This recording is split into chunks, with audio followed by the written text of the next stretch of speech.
Welcome into this edition of ACC Baseball Etc., presented as always by our friends at Academy Sports and Outdoors, where they carry all the best gear from the top brands, all at prices you'll love. And shopping is more convenient than ever at academy.com and on the Academy app. Enjoy free shipping on orders of $25 or more with sign-in. Shop anytime, anywhere, and find the widest selection of colors, styles, and sizes at Academy Sports and Outdoors. I'm Daron Vaught. Great to be with you as always. This is an interesting episode. We're going to talk about Rintaro Sasaki. And to do so, I've brought in Yuri Karasawa, Yaku Cosmopolitan on social media, as he is known. Yuri does an excellent job, the best job. It's not really a market that anybody else is trying to test Yuri at. Talking about Japanese baseball in the English language. Is that fair to say, Yuri? You've got the market cornered. I'm if not, if there are others, I'm less aware of them, and you do the best job. So it's good to see you. I appreciate you joining from Japan to talk about this, because Rintaro is in the news again, and he just has a knack for doing this. The Stanford upcoming sophomore athletically for the Cardinal has been bid on by a couple of teams, and therefore one of those teams in NPB has obtained the negotiation rights to him in sort of a surprise move. And just to sort of do the speed version for those who are not quite as familiar with the details of Rintaro's existence here in college baseball in the United States, he has done this being come to the U.S. to play college baseball with the intent of being drafted to play Major League Baseball here. And we talked, if you haven't, you can go back to the D1 Baseball feed, find Rintaro. We did 6 episodes followed by an interview with him. Yuri was on that as well. And we talked early on in that, Yuri, about the unprecedented nature of what he was doing. And just a piece of that was that he sort of spurned NPB to do this, because he was trying to sort of bypass the usual play professionally in Japan, post, and then go to Major League Baseball. So all of that is to say, we're going to get into the fascinating scenarios that this creates for Rintaro and for NPB. I'll just start here. How surprising was this to you can deliver that in a number of contexts, to you personally, to the collective baseball public in Japan, to Rintaro's camp. How big of a surprise was this? Yeah, this was probably the biggest surprise on NPB draft night since Shohei Ohtani had his name called back in 2012. And the reason for that is obviously not because Rintaro is not highly touted as a prospect, quite the opposite. It's because, of course, everyone thinks he's going to MLB. And the important context here is the NPB draft does not have compensation picks. If you pick a player and you are unable to sign him, you lose your pick. You basically are throwing your first round pick away. So there's immense risk in drafting a guy like Rintaro, or in the past, what the Hokkaido Nippon Ham Fighters did with Shohei Ohtani out of high school, where Ohtani had said, I am going to MLB, please do not draft me. And yet they did it anyway. Obviously, a player of Ohtani's caliber, all 12 NPB teams would have loved to have him, but because he had said that he's going to MLB, only the fighters were willing to take that risk. Then they went to the negotiation table with him, presented this incredible presentation about all the risks he's taking by not starting his career in NPB, all the reasons why he should start his career in Japan, in his home country, why they'll develop him as a two-way player, and as it turns out, Ohtani ends up going to the Fighters. Surprise, plays out 5 years there, incredible player, and look at him now. And this is kind of a similar situation now with Rintaro, except he had already foregone the NPB draft 2 years ago in 2023, which was a big surprise as well. He's the highest caliber Japanese prospect to ever skip out on the NPB draft back when he was a top prospect at Hanamaki Higashi High School, the same school that Ohtani went to, of course. Another one of these funny connections between the two of them. But yeah, now Rintaro's at Stanford, and we knew going into draft night that the possibility of him having his name called is there. But for two teams to nominate him in the first round, no less, that was just an immense surprise. Yeah, I want to get into really kind of all angles of this. First off, for the team that ultimately won negotiating rights with Rintaro, SoftBank supposedly enforces a strict anti-posting policy.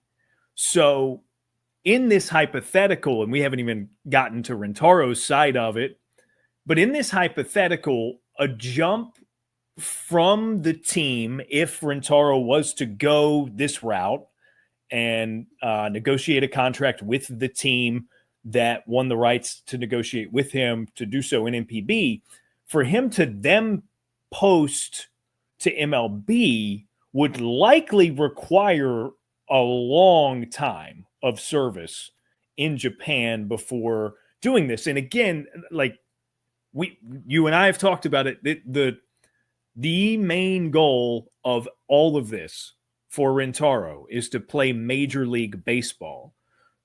So what is your impression of why on earth, knowing this about Rintaro, a team in NPB would spend the effort of trying to gain these rights and trying to pull him in? Because like you said, with Shohei Ohtani, it's been done before. I'm wary of whether or not Rintaro actually wants to go play in NPB. Yeah. And that's really, part of the whole shock of it all is, again, if Rintaro says no to this, SoftBank just lose their first round pick. There's definitely, some things going on behind the scenes that we probably are not privy to. I think the possibility of Sasaki going to NPB, and we'll obviously get into more details on this as we go on. It's all going to come down to things like the signing bonus, and then the idea of a posting clause, I think. Now, as you mentioned, SoftBank are anti-posting. In fact, they're the only strictly anti-posting team, at least publicly, in NPB. It was basically them and the Yomiuri Giants who in NPB were always saying, we're not going to post our stars. We don't need the money. They're, very wealthy franchises. And, in effect, it's all a business. So if you're posting your star player, you get a posting fee in return. That's kind of the whole reason why some NPB teams post, as you saw with, the Oryx Buffaloes, for instance. They post Yoshinobu Yamamoto. He gets a $325 million contract. Oryx in return gets $50 million. I mean, that's a hefty sum of money that covers their, budget for many, many years. So there's a big business potential with postings for NPB teams. But SoftBank, their owner, Masayoshi Son, is one of the richest sports owners in the world. He rivals Steve Cohen. So he does not need extra money. Essentially is what it comes down to. However, I think this is a situation where SoftBank would not necessarily say, we're not going to give this guy a posting clause. There are rumors that Carter Stewart Jr., who was a top draft pick back in 2018 of the MLB draft, and then he was unable to sign with the Atlanta Braves, goes to JUCO, and then he signed a 7-year deal with the SoftBank Hawks back in 2019. His agent is Scott Boras, and though a posting clause is publicly denied, there are rumors that Carter Stewart Jr. received a posting clause as part of him signing this large deal with SoftBank. And again, this wouldn't be like for financial reasons for SoftBank. It's really to just get the guy to sign, saying, hey, if you do actually want to go to MLB, we'll get you to sign. So I don't think we can rule out the possibility of Rintaro getting a posting clause as one, despite this it would be unprecedented if SoftBank were to post him, for instance. But yeah, the reason though that they went for him, taking this massive risk, is simply because they think he can be a superstar. Prior to the draft, they announced, we will pick the best available player, and people, took that to mean whatever, but it turns out their idea of the best available player was indeed Rintaro Sasaki. I'm going to stay on the team side for just a moment before we get to the Rintaro camp. Would this is, I'm asking you to speculate, but would this, in your estimation, have anything to do with Rintaro's college season a year ago, where he's a good player, but it was given the hype and the certainly the expectations by many, it was an underwhelming college season, right? Mm-hmm. If he has the season that we all thought he was capable of having as a first-year player at Stanford, put whatever numbers on it you want, a huge slash line, 30 home runs or whatever. Do you think this occurs if he plays in such a manner that his numbers are bigger and more gaudy?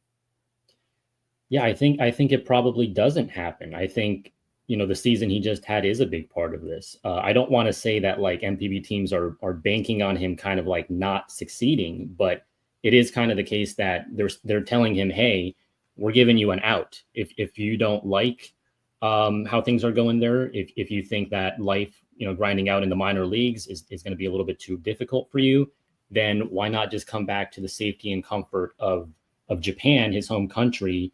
Minor league life in Japan is actually pretty good compared to minor league life in MLB. Teams provide dorms. They have a better base salary.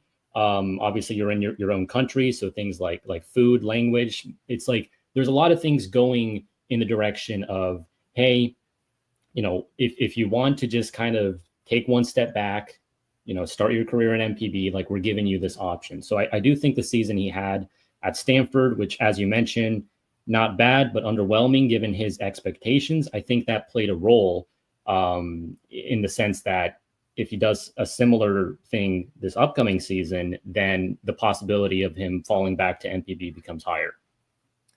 Yeah, that's the part that fascinates me, Yuri, because again, if you are SoftBank in this scenario, you are teetering on the line of, yes, we would love to sign you for reasons X, Y, and Z, but the whole reason we think we have a chance to sign you is we don't think you're going to be quite good enough for X, Y, and Z, or for A, B, and C, right? Because they're different variables. It's not necessarily a vote of confidence for someone you're trying to court to sign with your team, which makes this incredibly interesting to me. What's also interesting is Rintaro's camp, they did not officially declare for the NPB draft, right? Yes. I think this might have been as much a surprise to them as it was you or me or anyone else. What do you think they are to make of this as a new possible scenario for Rintaro? Yeah, well, I think one of the funny things about this is that basically the fact that he was even eligible for the NPB draft is because they made a rule specifically for him. It's kind of like the Rintaro rule that they put in this past summer, where it used to be the case that only seniors in high school and seniors in college playing in Japan, as well as others like industrial leaguers, independent leaguers, these are the types of players that are eligible for the NPB draft, not Japanese players playing overseas. But they changed the rules to make it so you can draft a player.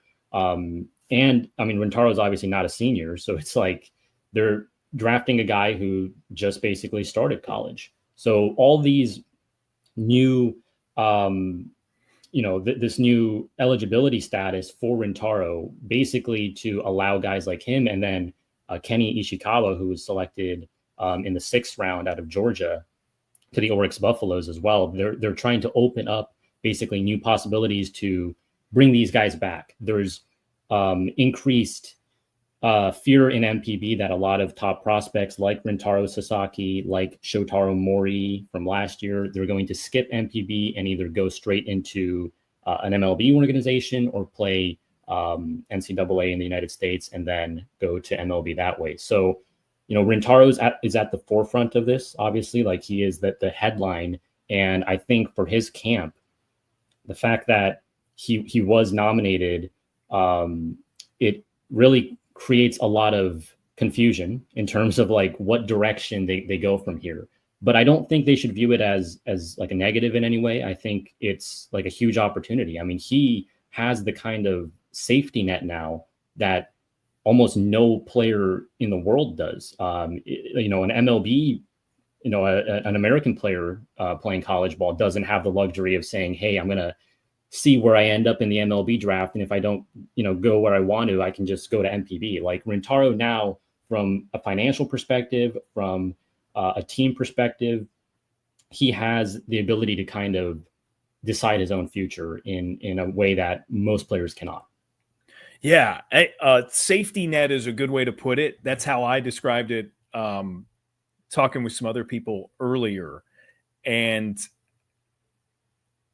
what's really interesting about this is when you and I spoke in the preseason, before Rintaro had even stepped to the plate for an official at bat in the States, as a member of Stanford's team anyways. He had played summer ball, of course.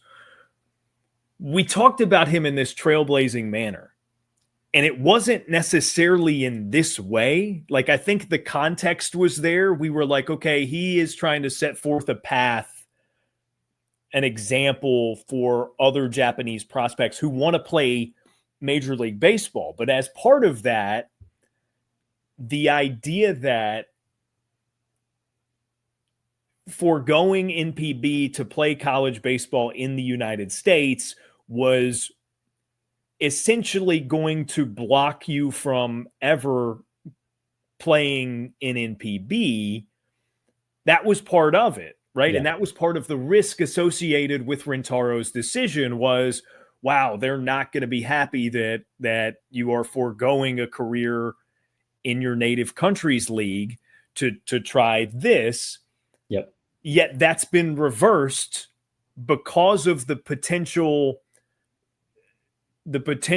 I guess, groundswell of Japanese players looking to follow what Rintaro has done and sort of follow that blueprint. The league, it sounds like, has started to make some of those adjustments that we've talked about. So it's just really interesting that even with an underwhelming first college season, Rintaro still is blazing a trail of sorts, even if it's not the one that he sort of envisioned when he came over to Stanford.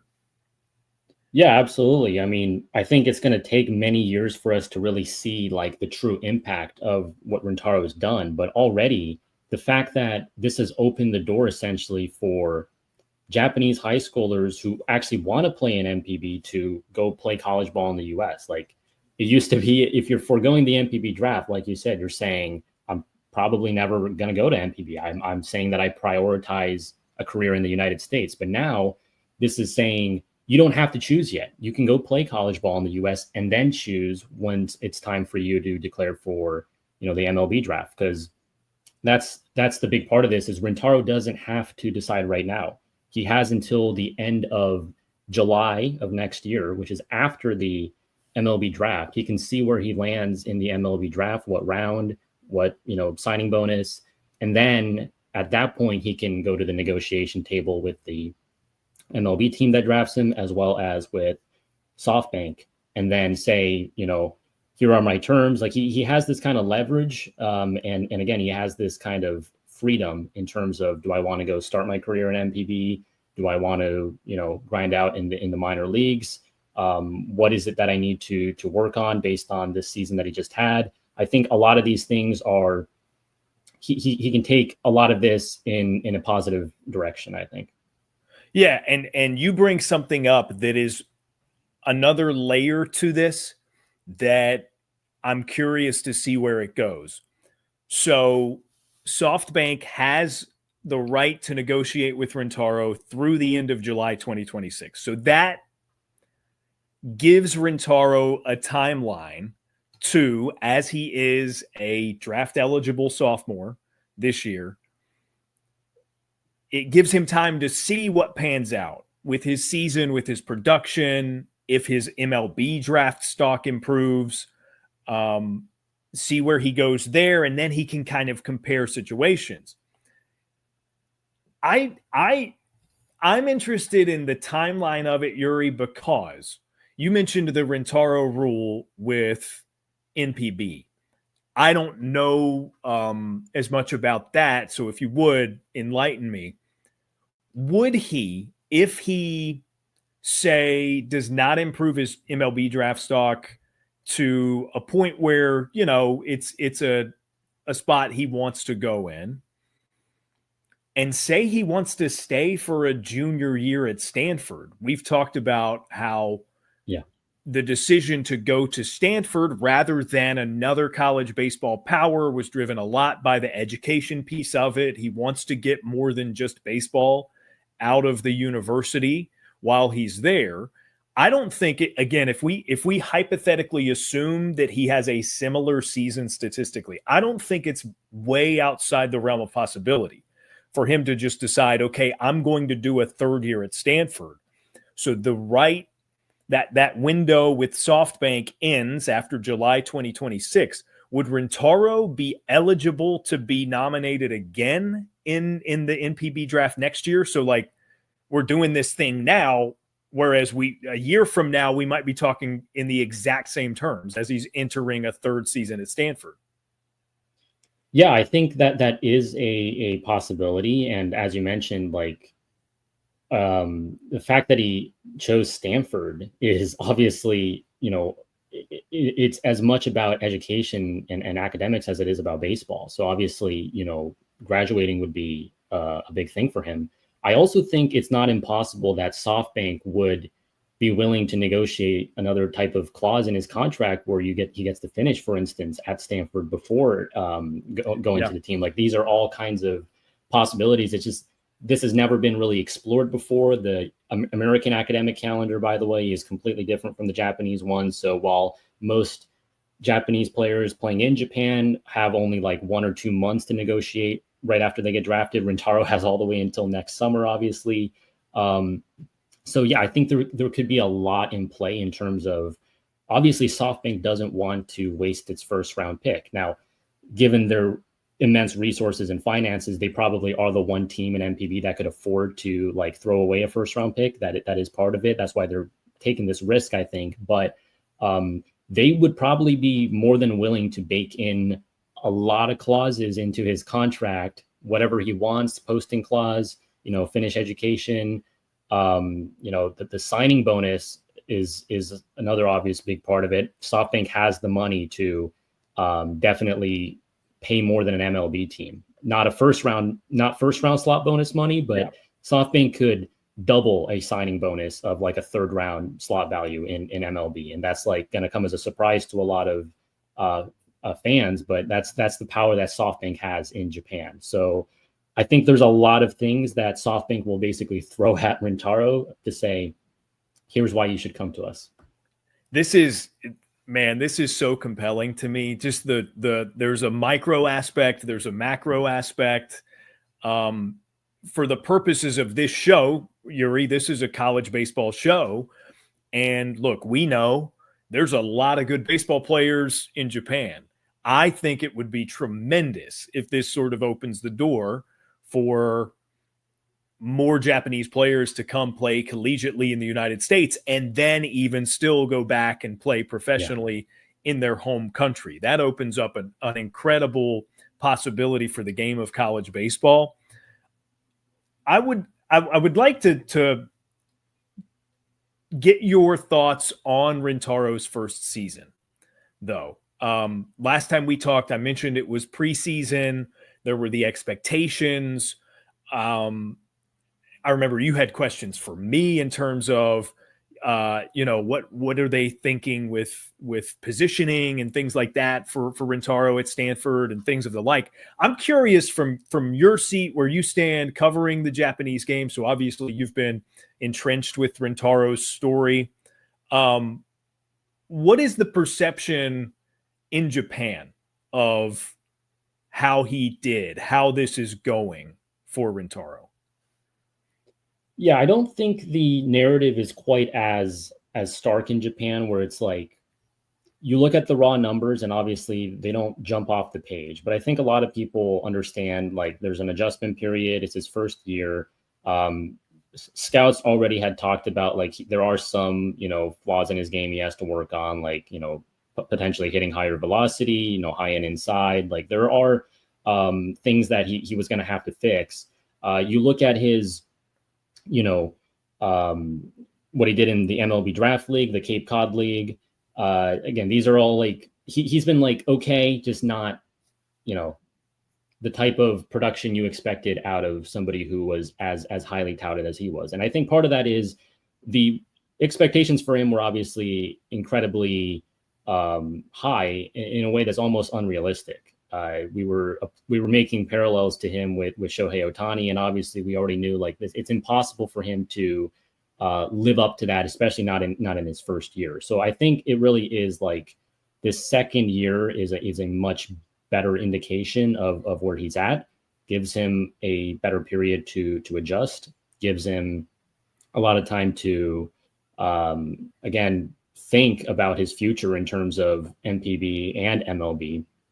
But yeah, I think his first year was not to the level that maybe a lot of Japanese fans were hoping. But at the same time, if that opened the door for him to come back to NPB, then I think that's not necessarily a bad thing. Yeah, there's so much to this. Like, I wonder if this as a safety net possibility, as you referred to it, maybe puts him at ease a little bit and allows him to play a little bit more freely in his second year at Stanford. I wonder if just having experienced the first year does that for him. It's really, really interesting to me. So yeah, no, there are just so many layers to this that are incredible. And I think, again, this may be Rintaro's big legacy is that he opened the door for Japanese players to play collegiate ball in the US and then still have a chance to go back to NPB. Like this was just 5 years ago, completely unthinkable because the Junichi Tozawa rule was in place where if a high schooler or a college Japanese player skipped the NPB draft, they wouldn't be able to even be draft eligible in Japan for 2 or 3 years, depending on if they're, a prep or a college player.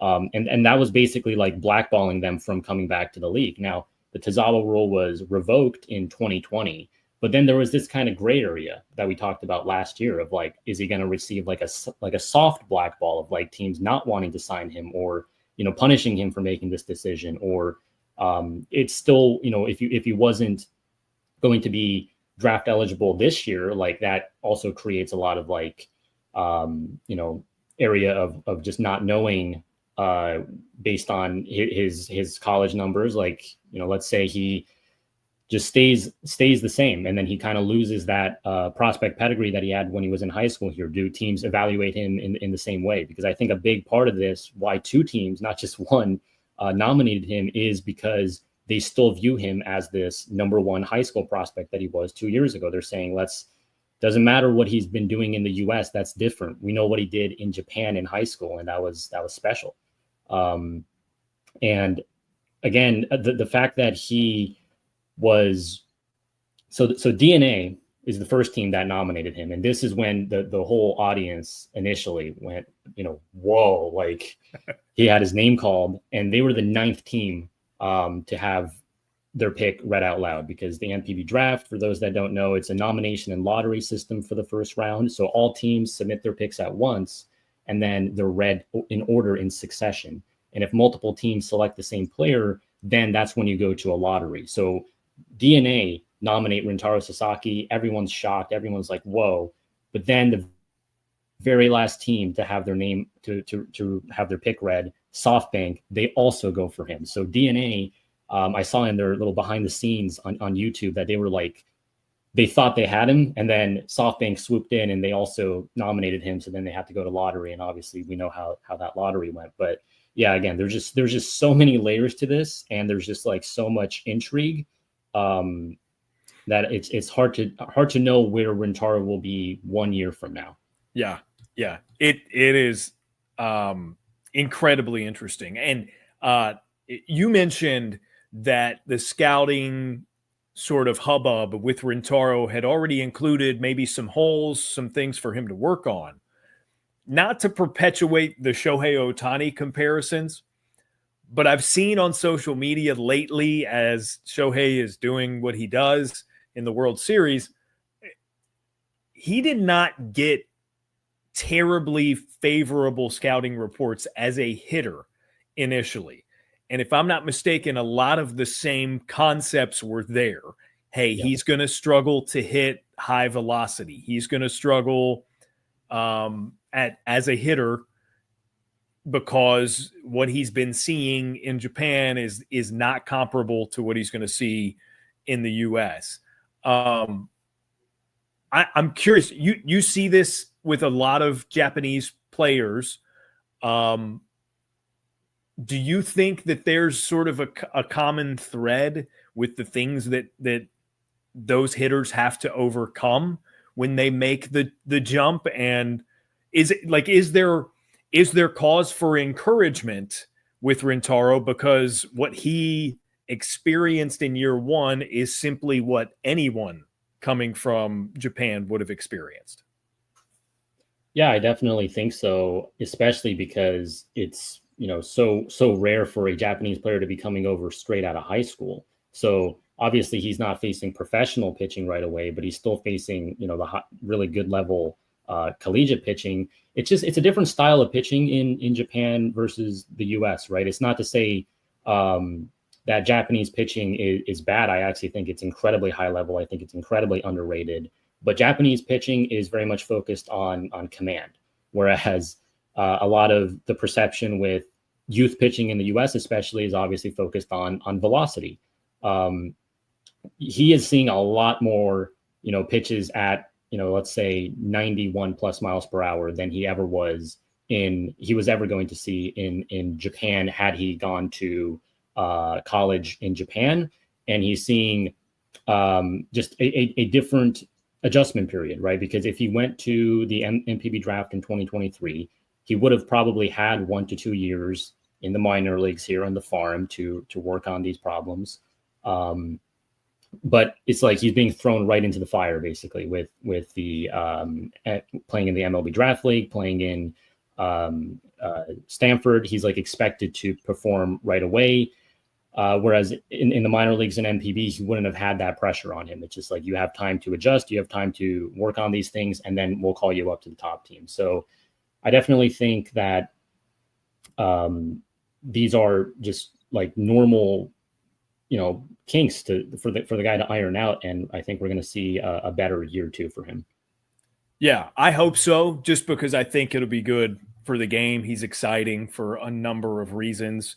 And I think it would be good for college baseball for sure if he figured it out, I guess is maybe not the right way to put it. But if he really clicked this year, that would that'd be a lot of fun. This has been super, Yuri. I appreciate you helping us sort of sift through what's what, because, here in ACC baseball, Rintaro is one of our own. We have a vested interest in his future. And anybody who listens to the show, of course, loves baseball. And there's the bigger picture stuff at play as well. So good to see you. I thank you so much for the time. And who knows, maybe we'll be catching up again soon when something else Rintaro related makes a headline. Yeah. Rintaro always finds a way to make the news. So I'm just so excited to see where he goes from here, whether it's NPB, MLB, stays at Stanford. Like, I'm just so invested in him as a player. So it's going to be fun.